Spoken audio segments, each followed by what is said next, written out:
मेरा एक छोटा सा बच्चा है, मान के चलिए वो 13 महीने का हो गया। राकेश जी भी जान रहे हैं। बड़ी खुशी मुझे होती है कि प्रभु यीशु में आने से मुझे बहुत कुछ नॉलेज मिला, बहुत कुछ सीख मिली और चर्चाएं भी करते अच्छे अच्छे लोगों के बीच। मेरा बच्चा जो है पूरे गांव में लगभग चक्कर लगाता हर व्यक्ति के साथ। गांव में एक मानसिकता होती है, खासकर मेरे गांव में ही, मेरे बगीचे के बगल डीवा का स्थान है। लोग कहते हैं अगर उधर बच्चा चल जाएगा तो टोनमट कालिका, ये सही चीजें बता रहे, कहते टोनमट कालिका पकड़ ली। तो हमने देखा कि मेरा बच्चा बार बार इधर उधर घूमता, ना उसको जादू टोना लगता है, ना टोनमट कालिका पूछती है। ये प्रभु यीशु मसीह की देन है कि चूंकि मैं उनकी सेवा में रहता हूँ, मैं जब भी प्रेयर करता हूँ तो प्रभु यीशु जी से कहता हूँ कि मैं आपके लिए तन मन धन से पूर्ण रूप से समर्पित हूँ। मुझे जिस लिए आप चयनित किए हैं वह काम मुझे अति शीघ्र बताइए, मैं करने के लिए तैयार हूँ।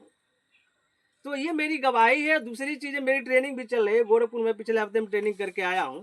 आप लोगों के बीच एक चीज शेयर कर देंगे कि उस ट्रेनिंग में हम लोगों की मतलब 15 महीने की ट्रेनिंग है, इसी संस्था की ट्रेनिंग है। केरला से प्रोफेसर टीचर आकर के कर रहे हैं हम लोग की ट्रेनिंग। उसमें एक बड़ा अच्छा चीज हमको टॉपिक बताए, सड़ाहट। सड़ाहट की चीजें जो बताए बड़ा अच्छा भी लगा। ये 330 पर है पेज संख्या में, पुराने उत्तु में। उन्होंने कहा कि सड़ाहट मतलब समाज के जितने लोग हैं आज वो सड़ाहट में है। सड़ाहट का अर्थ आप लोग जान लीजिए, क्योंकि अब ट्रेनिंग में से आए हैं तो कुछ चीजें आप लोगों को बता देंगे। सड़ाहट का मतलब है कि जैसे पुरानी चीजें, मान लीजिए कि हमारे बाप ने ठेला चलाया तो हम भी ये मान लिए कि हमको भी ठेला चलाना है, तो कितना उचित है? एकदम गलत है। हमारी सोच ये होना चाहिए कि मेरे बाप ने अगर ठेला चलाया तो मुझे 4 व्हीलर चलाना है, आने वाले समय में ट्रेन को भी रनिंग कर देना है। बात समझ रहे हैं ना इस चीज को?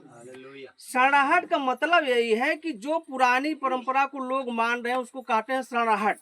उदाहरण के लिए जैसे आज भी मैं देखता हूँ कि गांव में लोग पूजा पाठ करते हैं, घर में मार अगरबत्ती वगैरह चलाते हैं, ऐसा होता है कि नहीं है? यही है सड़ाहट। तो उस ट्रेनर ने हमको बताया कि आपको यही काम करना है कि जो सड़ाहट में है उनको वहां से निकाल देना है। कहाँ करना है निकाल के? बाहर नहीं, उनको निकाल करके सड़ाहट से ला करके हम लोगों को लाना कहाँ है? एक सुसमाचार देना है। क्या देना है?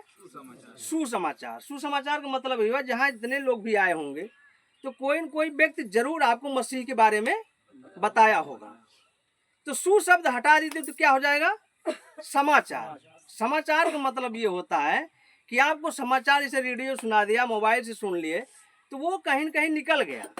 लेकिन सुसमाचार का मतलब जो उसके आगे सु शब्द बढ़ा दिया गया कि उसकी पूरी योजना आपको बता दी जाती है कि इतने ढंग से हम समझाते हैं कि नहीं, इस चीज को तो आपको सुनना जरूरी है। ये है सुसमाचार।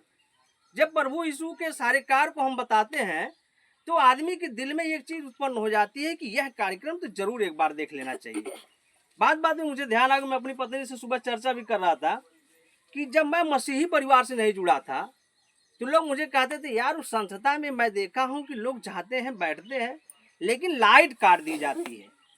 मतलब क्या हुआ? जैसे प्रेयर चल रहा है कहीं भी, मान लीजिए जो भी भवन हो, तो लाइट काट दी जाती है कुछ घंटे के लिए। तो हम भी प्रदेश अध्यक्ष थे तो हमको बड़ा अटपटा लगा। हम कहे यार ये सब बड़ा तो अलग चीज है कि लाइट क्यों काटती है। तो सुसमाचार का मतलब ये हुआ कि जब आप सही चीज जुड़ जाएंगे, जान जाएंगे, तो आपको कोई भ्रमित नहीं कर पाएगा। मेरे दिमाग में तरह तरह की बातें होती थी कि बहन बेटियां वहां होती हैं, लाइट काटने का अर्थ तो कुछ और भी हो सकता है। लेकिन आज मुझे 7-8 महीने हो गया जुड़े हुए, तो मुझे पूरा कॉन्फिडेंस हो गया कि जो भी संदेश दे रहा था वो गलत दिया।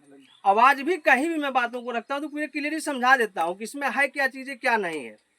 देखिए अब हाई कोर्ट में जाने वाले भी हैं इस मामले में, क्योंकि हमारा एक मामला भी हाई कोर्ट से चल रहा है। मुझे बड़ी तमन्ना है कि जो सरकार का ये बाउंडेशन चल रहा है इस पर चर्चा करने के लिए कि जब आप परमिशन दिए हो, सब कुछ दिए हो, तो भाई प्रेयर करने क्यों नहीं देते हो। तो अब चलने वाले भी हैं, समय भी आ गया, तो हम आपको सड़ाहट के बारे में बताए और सुसमाचार जो योजना इस समय चल रही है हम लोगों की व्यवस्था में, किसी भी व्यक्ति को एक लक्ष्य एक उद्देश्य के साथ बताइए। पूरा सुसमाचार मतलब प्रभु यीशु के सारे कार्य को एकदम आप समझा दीजिए। बाइबिल आप पढ़े हैं कि नहीं पढ़े हैं, प्रेयर में आ रहे हैं, जितनी जानकारी आपको मिल जाती है कि प्रभु यीशु ने किया क्या, इतनी गणना चीजें आप अगर किसी को बता देंगे तो मुझे लग रहा है कि कोई ऐसा परिवार नहीं होगा जो ये चीजों से जुड़ने से भागेगा। अभी मैं राकेश जी के घर एक दिन बैठा था, ऊपर वाले के आशीष से, प्रभु की आशीष से बहुत कुछ मेरे पास है। तो मुझे बात बात पे एक चीज दिमाग में आई, हमने कहा यार बहुत से लोग ढंडकमंडल किए, लेकिन मैं चैलेंज करता हूं कि प्रभु यीशु में कोई एक कमी निकाल दे। अगर कोई निकाल दे तो ये 1 बीघा लिखने के लिए तैयार हो। माने किसी भी आप पाखंड में चले जाइए तो एक नहीं हजारों कमियां निकलेंगी। मैं चूंकि बहुत ही धार्मिक ग्रंथों का अध्ययन किया हूँ, तो मैं राकेश जी से कहा, हम कहे प्रभु यीशु में कोई एक कमी निकाल दे, मैं 1 बीघा लिखने के लिए तैयार हूँ। ऊपर वाले की आशीष आज मुझे वो पावर है भी, मेरे नाम से जमीन भी है, ऐसा नहीं कि फर्जी बातें बोल रहा हूँ।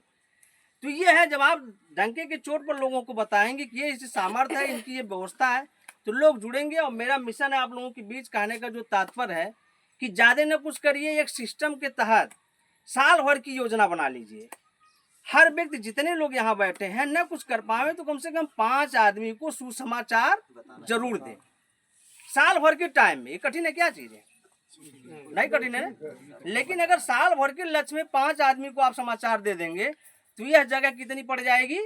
एकदम छोटी हो जाएगी। बहुत कम पड़ जाएगी। और हम लोग जितना सोच रहे हैं आज इस तंबू में बैठे हैं, आने वाले समय में साल भर बीतते बीतते बिल्डिंग होगी। तो ज्यादा समय आप लोगों के लिए, फिर आप लोगों के बीच में अगर प्रभु का आशीष होगा फिर मिलते रहेंगे, क्योंकि व्यस्तता हमारी भी ज्यादा रहती है। सबको धन्यवाद।